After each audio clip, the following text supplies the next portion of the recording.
안녕하세요. 오늘은 361의 5가지 언어 중 두 번째 존중이라는 단어입니다. 존중이라는 단어는 영어로 우리가 잘 아는 리스펙입니다. 축구 경기에서 주장 완장에 이 단어가 적혀 있는 것을 종종 봅니다. 존중이란 쉽게 말하면 남을 높이고 남을 귀중히 소중히 여기는 것을 의미합니다. 사랑하는 여인에게 청혼을 하러 가는 한 젊은 청년이 있었습니다. 들뜬 마음을 주체할 수 없어서 여인의 집 근처에 다다르자 청년은 뛰기 시작했습니다.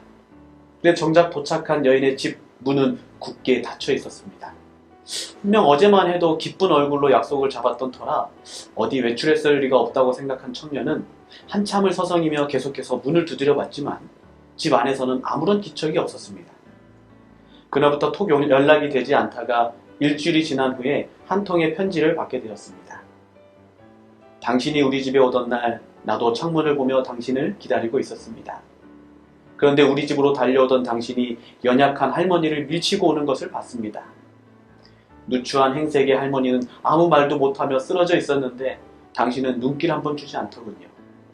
연약한 할머니를 존중하지 못하는 사람의 사랑이 진심이라고 어찌 믿을 수 있겠습니까? 미안하지만 우리는 그만 만나는 것이 좋겠습니다. 이 이야기의 남자는 영국의 세계적인 수필가 찰스 램이라는 사람입니다. 찰스는 훗날 이 일을 통해 자신은 사랑을 잃었지만 성품의 소중함을 배웠다고 말했습니다. 평소 저는 차를 타고 다니기 때문에 대중교통을 이용할 일이 별로 없었습니다. 근데 제가 대중교통을 이용하며 잊을 수 없는 한 기억이 있습니다. 9년 전 광주 삼류 초등학교에서 근무할 때 학생들에게 성품 교육 수업을 가르쳐 주기 위해서 저도 공부를 하러 매주 화요일 오후 1시가 되면 기차를 타고 또 버스를 타고 대전에 있는 대학교에 갔습니다. 하루는 서대전역에 내려 버스를 갈아타려고 버스 정류장 앞을 걸어가고 있었는데 앞을 보니 한 할머니가 큰 짐을 머리에 지고 걸어가시는 것을 보게 되었습니다. 허리도 편치 않아 보이시길래 저는 가까이 가서 할머니에게 어디까지 가시냐며 그리고 짐을 들어드렸습니다. 근데 버스를 타러 가신다 하시기에 함께 길을 가며 이런저런 얘기를 나눴는데요. 전라도 완도에 사시는 그 할머니께서 이번에 김장을 해서 대전에 있는 딸과 손주 집에 가신다는 것이었어요. 버스 정류장에 도착해서 목적지를 보는데 같은 방향을 가게 되는 상황이라 저는 거의 종점에 그 할머니는 중간 지점에 내리시는 코스라 201번 버스를 타기 위해서 함께 기다리고 있었습니다. 그런데 그 시간이 학교 하교 시간이라 항상 그 시간에 사람이 많이 자리에 앉아가는 것을 보면서 자리에 앉아가는 것은 우리는 포기할 수밖에 없었습니다. 학생들이 너무 많이 있기 때문에 그랬죠.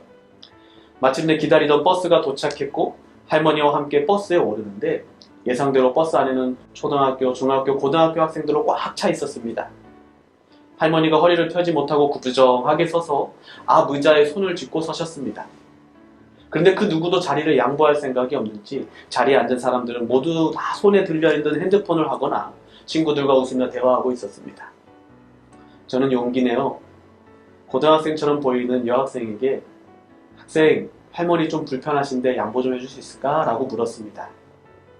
그런데 그 학생은 귀에 꽂은 이 이어폰 때문인지 아니면 듣기 싫었는지 눈을 감고 있었습니다. 민망하고 있을 무렵 앞자리에 있던 40대 남성 한 명이 일어나 할머니께 자리를 양보해 주셨습니다.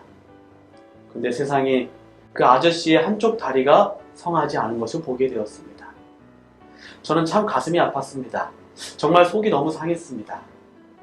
물론 이 학생들이 공부를 잘하는 것도 중요하고 좋은 학교, 좋은 직장을 다니며 돈을 많이 버는 것도 중요하지만 이 세상이 점점 배려와 양보와 어른에 대한 존중이 사라진, 다시 말해 사랑이 식어져 버린 각박한 세상 같아서 가는 길, 오는 길 내내 마음이 너무 아팠습니다. 성경에 보면 예수님께서 다음과 같은 말씀을 하셨습니다. 내 이웃을 내 몸과 같이 사랑하라 하신 것이라. 이에서 더 큰 계명이 없느니라. 하나님을 사랑한다고 고백하며 또 이웃을 사랑하지 않는 하나님을 속이고 스스로 속이는 사람이 되지 않기를 바랍니다. 나 자신보다 남을 더 귀하게 여기는, 남을 존중하며 사랑을 나타낼 수 있는 그런 세상의 빛과 같은 친구들이 우리 광주 삼육 초등학교 학생들이 되길 소망합니다. 오늘 하루 나보다 몸이 약하거나 또 힘들어하는 친구를 또 존중해주며 그 친구에게 작은 친절을 베풀기를 실천해 보면 어떨까요? 체육 시간에 함께 경기를 할 때 상대를 꼭 이겨야겠다고 상대의 몸과 마음을 아프게 하지 말고 상대를 존중해주며 함께 즐거운 시간을 보내면 어떨까요? 또 선생님의 말씀을 잘 듣고 경청하며 선생님을 진심으로 존중하고 존경하는 작은 실천을 해보면 어떨까요? 오늘 하루 이런 작은 실천을 통해 이곳 광주 삼육초등학교가 사랑의 온기로 따뜻해지는 하루가 되길 바라며 말씀을 마치겠습니다. 기도하겠습니다. 하늘에 계신 하나님, 오늘은 존중에 대해 함께 생각해 보았습니다. 내 이웃을 내 몸처럼 사랑하라 하신 예수님의 그 말씀의 뜻을 잘 이해하고 또 실천하는 우리 모두가 되길 소망합니다. 오늘 하루 나보다 남을 더 귀히 여기고 또 서로 존중하고 사랑하는 학교 생활을 할 수 있도록 하나님 함께 해주시기를 예수님 이름으로 기도합니다. 아멘.